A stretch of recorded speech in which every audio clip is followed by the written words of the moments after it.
ሕማማት ምዕራፍ 1 ክፍል 3 የይሁዳ እግሮች። ይሁዳ ጌታችንን አሳልፎ ለመስጠት ከአይሁድ ጋር የተስማማው ረቡዕ ዕለት ነበር። ይህ ስምምነት አድርጎ እንደጨረሰ ወደ ጌታና ወደ ደቀ መዛሙርቱ ማኅበር ተመለሰ። ከረቡዕ ጀምሮ እስከ ሐሙስ ማታ ድረስም ከጌታ ፊት ምንም እንዳልተፈጠረ ሆኖ አሳለፈ። ይህም በትክክል ይሁዳ ምን አይነት አስመሳይና ክፉ ሰው እንደነበረ ያሳያል። ቅዱስ ጴጥሮስ ሁኔታዎች አስፈርተውት ጌታን ለሶስተኛ ጊዜ አላውቀውም ብሎ ከካደ በኋላ ጌታችን ለአንድ አፍታ ቀና ብሎ ስለተመለከተው ብቻ የጌታውን ፊት በድፍረት ለመመልከት አቅም አጥቶ መራራ ልቅሶን እንዳለቀሰ ከአጥር ውጪ መጥቶ ነበረ። ይሁዳ ግን አሳልፎ ሊሰጠው ከተስማማበት ሰዓት ጀምሮ ድምፁን አጥፍቶ ከጌታችን ጋር እንደወትሮ አብሮ ሲቀመጥ አንድ ጊዜ እንኳን አልተሸማቀቀም። ልብ አድርጉ።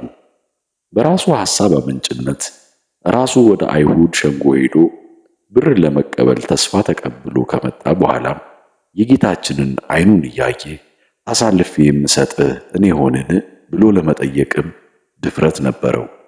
በዚያች ሰዓት እንደ ዳታንና አቤሮን መሬት ተሰንጥቃ ስላልዋጠችው ምላሱ ከጉሮሮ ጋር ስላልተጣበቀ በድፍረትና በመናቅ በእውነተኛው ጌታ ላይ የተናገሩት የሽንገላ ከንፈሮቹ ዲዳ ባለመሆናቸው የፈጣሪን ትዕግስቱን እናደንቃለን። ሁሉን የሚያውቀው ጌታ ግን ይሁዳ ሊሸነግለው መሞከሩን ቢያውቅም አንተ አስመሳይ ብሎ አላዋረደው። የእግዚአብሔር ነቢይ ኤልሳዕ ሎሌው ገያዝ የማይገባውን ገንዘብ ከለምጹ ከነጻው ከሶርያዊው ንዕማን ተቀብሎ ቤቱ ወስዶ ከሸሸገ በኋላ ምንም እንዳልተፈጠረው ሆኖ ከፊቱ መጥቶ ሲቆም ገያዝ ሆይ ከወዴት መጣህ ብሎ ጠይቆት ነበረ። ገያዝም እኔ ባሪያ ወዴትም አልሄድም አለ። ኤልሳዕም ልቤ ካንተ ጋር አልሄደምን ብሎ ያደረገውን እንዳወቀበት ከነገረው በኋላ የንዕማን ለምጽ በአንተ ላይ ይጣበቃል ብሎ ረግሞት እንደ በረዶ ለምጻም ወጣ። ሐዋርያው ጴጥሮስም ሐናንያንና ሰጲራ የተባሉ ባልና ሚስት ገንዘባቸውን ከቤታቸው ሸሽገው መንፈስ ቅዱስን ሊያታልሉና በማስመሰል በፊቱ ሊቆሙ ሲሞክሩ እግዚአብሔርን እንጂ ሰውን አላሻችሁም ብሎ በካህን ቃሉ ተናግሮ ተቀስፈው እንዲሞቱ አድርጓቸዋል። የነቢያትና የሐዋርያት አምላክ ኢየሱስ ክርስቶስ ከኤልሳዕና ከጴጥሮስ በላይ የልብን የሚያውቅና መቅጣት የሚቻለው ነው። ሆኖም ከአይሁድ ጋር ሊሸጠው ተዋውሎ የመጣው ይሁዳ ዓይኑን በጨው አጥቦ አሳልፌ የምሰጥህ እኔ ሆንን እያለ ሲዘብትበት በታላቅ ትዕግስት ዝም አለው። ነቢያትንና ሐዋርያትን ሊያታልሉ የሞከሩ ሰዎች እንዲህ ከተቀጡ የነቢያትን አምላክ ሊያታልል የሞከረ እንዴት ይልቅ የሚብስ ቅጣት የሚገባው ይመስላችኋል? ከሁሉም ልብ የሚሰብረው ሐሙስ ምሽት የሆነው ነገር ነው። ጌታችን ከእራት ተነሳ፣ ልብሱንም አኖረ፣ ማበሻም ጨርቅ ወስዶ ታጠቀ። በኋላም በመታጠቢያው ውሃ ጨመረ። የደቀ መዛሙርቱንም እግር ሊያጥብና በታጠቀበትም ማበሻ ጨርቅ ሊያለብስ ጀመረ።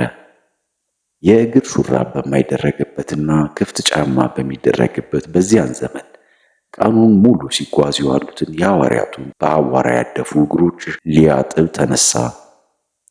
በእስራኤል ባህል እግር ማጠብ የሌሎች ሥራ ቢሆንም የሰማይና የምድር ንጉሥ ግን በትሕትና እንደ ሎሌ ሆነ።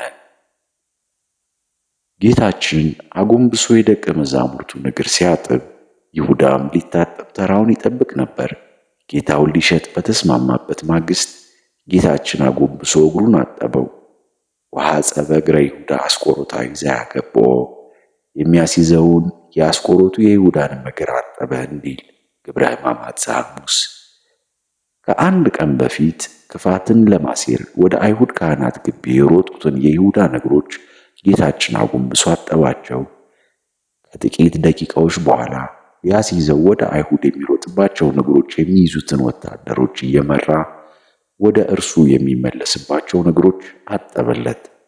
ምንም እንኳን በነገው ዕለት እግሮቹን እንዲቸነክር አሳልፎ የሰጠው መሆኑን ቢያውቅም ሰውን ወዳጁ ክርስቶስ ግን የአስቆሮቱ ይሁዳን ለመጨረሻ ጊዜ እግሩን አጥቦ ተሰናበተው። እንደ ነቢዩ ዳዊት አቤቱ ምሕረትን እንዴት አበዛ ከማለት በቀር በምን አንደበት ልንናገር እንችላለን? ጠላቶቻችሁን ውደዱ ያለን ጌታ አሳልፎ የሚሰጠውን የይሁዳን እግር ሲያጥብ ከማየትስ በላይ በቂም በቀል ለሚቆስለው ልባችን ምን መድኃኒት ይኖር ይሆን? ይሁዳ ሆይ እስቲ አንድ ጊዜ ንገረን፣ ጌታ ጎንብሶ እግርህን ሲያጥብህ እንዴት አስቻለ? እግሮቹ በሚቆሙበት ስፍራ የሚሰግድለት አምላክ እግርህን ሲያጥብህ እንዴት ትንሽ እንኳን አልተሰማህም?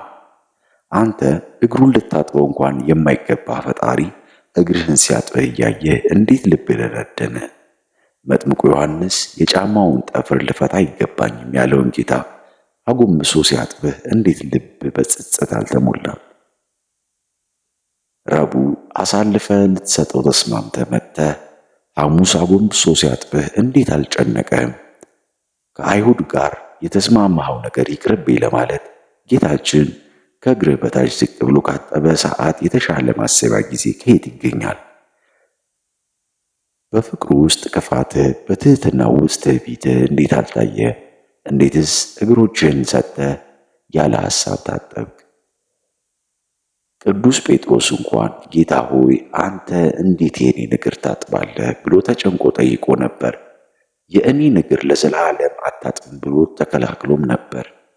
ልበ ደንዳናው ይሁዳ ግን ዝም ብሎ እግሮቹን ሰጠ።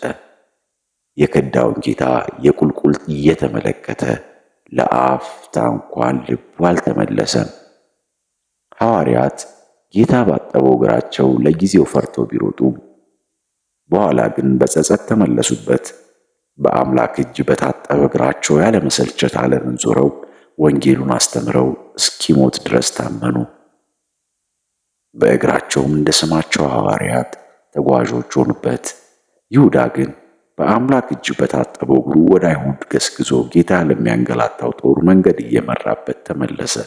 ኦ እግዚኦ ዘኢትደፈር ይሁዳ ደፈረከ፣ አቤቱ የማትደፈር አንተን ደፋር ይሁዳ ደፈረ። ቅዱስ ያዕቆብ ዘስሩጽ